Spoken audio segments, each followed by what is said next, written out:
Hey, hold up for 1 second. Okay, look at it, Keith.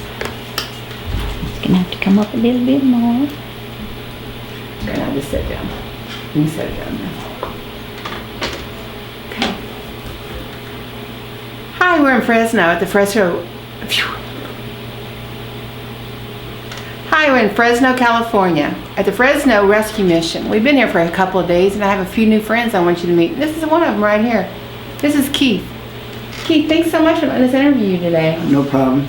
Well, first of all, I'd like to know, first of all, what your name is and where you are and what you do here. But before you give me all what you do here, tell me what got you here. Well,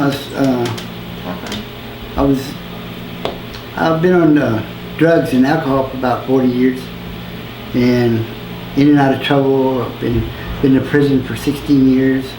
I got out and figured it was time for me to change my life.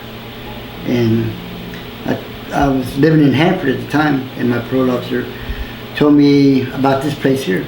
And so we came, and I talked to the people here, and it was about a month before I got into the program.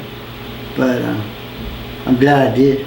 Oh, I'm sure you are. So you was on drugs and alcohol for 40 years. That's a long time. So you started pretty young, didn't you? Yeah, well, I was 9 years old. 9 years old? Oh my gosh. That's pretty young, isn't it? So did you finish school?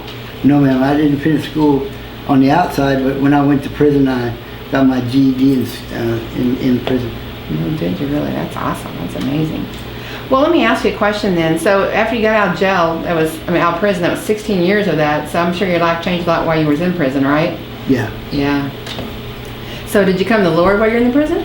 Yes, ma'am. You did? It was a while, about maybe midpoint of my prison term. Mm-hmm. But So, I had a guy that kept, poking at me. That was a Christian, and he kept poking and poking until I just kind of gave in and started listening to what he had to say. so you kind of planted that seed and finally kind of grew didn't it? Pretty much.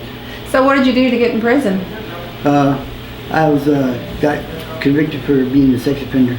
Did you? Well, so I'm sure that I know that, one thing about it, no matter what we've done in our past, God forgives us of everything, you know that. It makes it hard, though, in the world sometimes because they don't always forgive, right? No. It's kind of hard, isn't it? It is. It's been a struggle. I noticed that, but I know if I keep pushing forward and keeping in God's Word, that it'll all work out. It always will, won't it? Because you know what? The main person that needs to forgive you is God. And you know what? You can ask for forgiveness and that you've done your part if they don't forgive, right? Right. Yeah.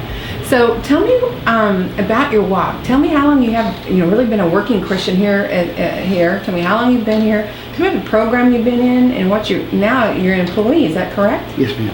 So tell me about all that. I started off in a disciple program. I was kind of skeptical about it at first. The first few months was kind of a struggle. But after, I don't know, something just kept, going at me, eating at me inside for me to change.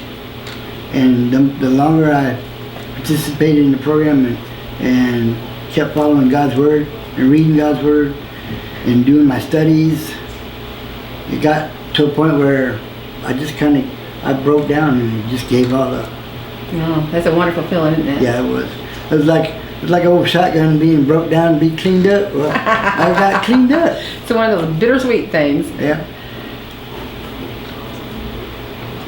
Yeah, that's true. Go ahead and hit it. I got off.